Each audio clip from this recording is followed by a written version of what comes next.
हाय, hello, नमस्कार. तुमचं सगळ्यांचं एकदा आपल्या कॅनल रेसिपीमध्ये मी सीमा खूप सारं स्वागत करते. तर आज आपण बनवणार आहोत फुलकोबी, म्हणजे फ्लावर आपण म्हणतो त्याला. तर आज आपण त्याची भाजी बनवणार आहोत. तर त्याच्यासाठी शेवटपर्यंत व्हिडिओ बघा आणि चॅनलवरती नवीन असाल तर चॅनलला पण सबस्क्राईब करा. त्या साईडला बेल आयकॉन आहे ते पण क्लिक करा, जेणेकरून माझ्या प्रत्येक नवनवीनची नोटिफिकेशन सगळ्यात आधी तुम्हाला भेटेल. आणि सगळ्यांची भाजी करण्याची पण पद्धत वेगळी आहे. तर ही रेसिपी एकदा नक्की ट्राय करा, तुम्हाला पण आवडेल आणि खूप छान अशी ही रेसिपी आहे. आज आपण बनवणार आहोत फ्लावरची भाजी एकदम सोप्या पद्धतीमध्ये आणि एकदम मस्त अशी होणारी. तर हा फ्लावर आहे, मी एकदम छोटे छोटे काप करून घेतलेत आणि ह्याच्यात आळ्या वगैरे असतात, तर एकदम त्याच्यासाठी एकदम छोटे काप केलेले आहेत. आणि हे 3 ते 4 पाण्याने स्वच्छ धुवून घेतले आणि 10 मिनिटासाठी मी पाण्यामध्ये ठेवलेलं आहे. तर आता आपण काय करूयात, हे पाण्यामधले आहेत हे अजून एकदा पाण्यामधनं काढूयात, कारण ह्याला 3-4 पाण्याने छान धुवून घ्यायचं. आणि जर थोडासा सुकलेला असेल ना तर आपण पाण्यामध्ये ठेवू शकतो, पण हा म्हणजे सुकलेला वगैरे नाही आहे.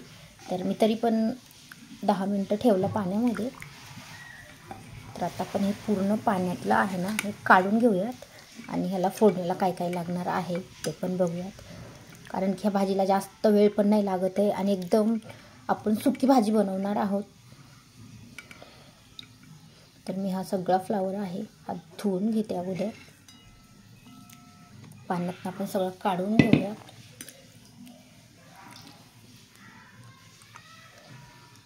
आणि नंतर ह्याला फोडणी घालूयात. आपल्याला फोडणीला काही जास्त लागणार नाही साहित्य वगैरे, आपण एकदम कमी साहित्यामध्ये मस्त अशी भाजी बनवणार आहोत. तर बघू शकता मी पूर्ण पाण्यातनं काढून घेतलेला आहे आणि आता आपला फ्लावर आपल्याला फोडणी घालायला रेडी झाला आहे. तर आत्ता मी घेतलेली आहे कोथिंबीर, तर ती पण आपल्याला स्वच्छ पाण्याने धुवून घ्यायची आहे. त्याला पण मी 2-3 पाण्याने धुवून घेते आणि आपण लगेच कोथिंबीर पण कट करून घेऊयात फोडणी घालायच्या अगोदरच, म्हणजे आपल्याला लगेच भाजीत टाकायला होईल. आता मी कोथिंबीर कट करून घेते,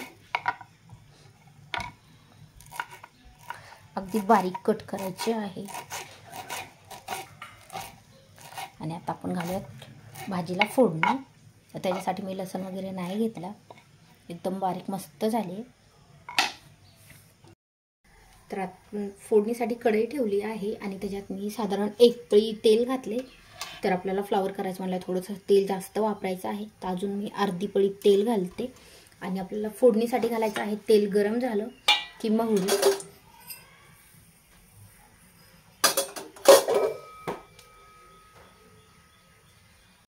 तर आता आपलं तेल छान गरम झालंय, तर आपण अगोदर टाकूयात मोहरी आणि नंतर मोहरी तळली आपल्याला त्याच्यामध्ये कढीपत्ता टाकायचा.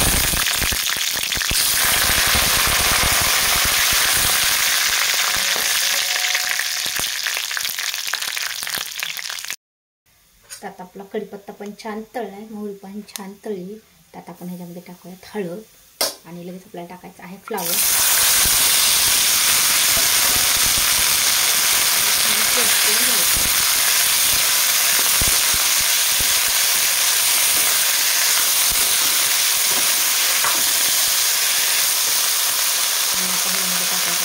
मीठ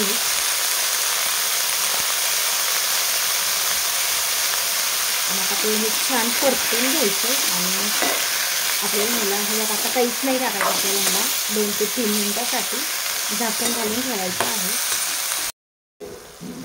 आपण ह्याला आता छान परतून घेतलेलं आहे आणि आता आपल्याला ह्याला झाकण घालून ठेवायचं आहे 2 ते 3 मिनिटासाठी, म्हणजे आपला फ्लावर आहे ना तो हळदी मिठामध्ये छान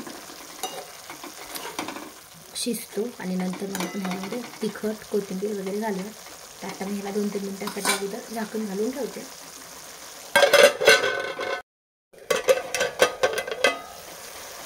बघू शकता आपला फ्लावर आहे तो छान वाफायला आहे, म्हणजे छान शिजलाय. आता आपण आता परतून घेऊया. आणि असं पण लहान मुलांसाठी आपण मिठाचा काढून ठेवू शकतो, असं पण भारी लागतो खायला. दुसऱ्यांशी असं आहे की त्याला भाज्याच नाही आवडत, तो जास्त खातच नाही, मिठाचं काढून ठेवलं तरी पण नाही खाते. तर आता आपण ह्याच्यामध्ये तिखट टाकूया. तर फ्लावरला थोडं तिखट जास्त छान लागते, तर मी साधारण 1.5 चमचा तिखट घालते. आणि आता आपण छान परतून घेऊया. आणि आता आपण ह्याच्यामध्ये घालूया कोथिंबीर.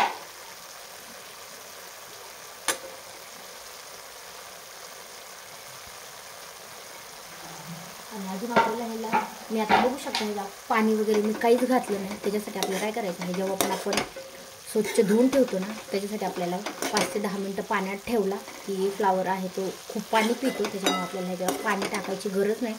त्याच्यात ह्याला पाणी सुटतं, बघू शकता. तर आता काय करायचं आहे आपल्याला, अजून ह्याला छान 2-3 मिनटं अगदी कमी गॅसवरती आपल्याला ह्याला झाकण ठेवायचं आहे. आणि आपल्याला अजिबात पाणी घालायचं नाही. एवढं पाणी आहे ह्याच्यामध्ये, छान आहे हा फ्लावर शिजतो. तर मी ह्याला आता झाकण घालून ठेवते अजून.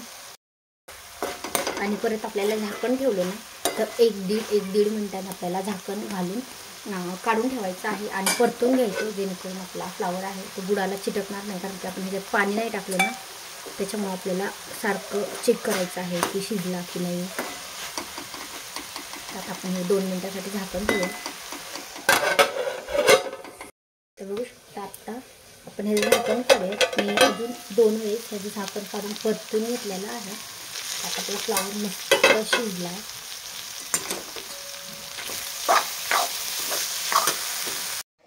तर बघू शकता आपली भाजी एकदम मस्त झालेली आहे. तर तुम्हाला ही रेसिपी कशी वाटली मला कमेंट करून नक्की सांगा. व्हिडिओ आवडल्यास लाईक करा आणि चॅनलवरती नवीन असाल तर चॅनलला पण सबस्क्राईब करा.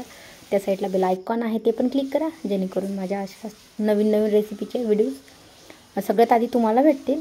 आणि ही रेसिपी कशी वाटली मला कमेंट करून नक्की सांगा आणि व्हिडिओ आवडल्यास लाईक करा.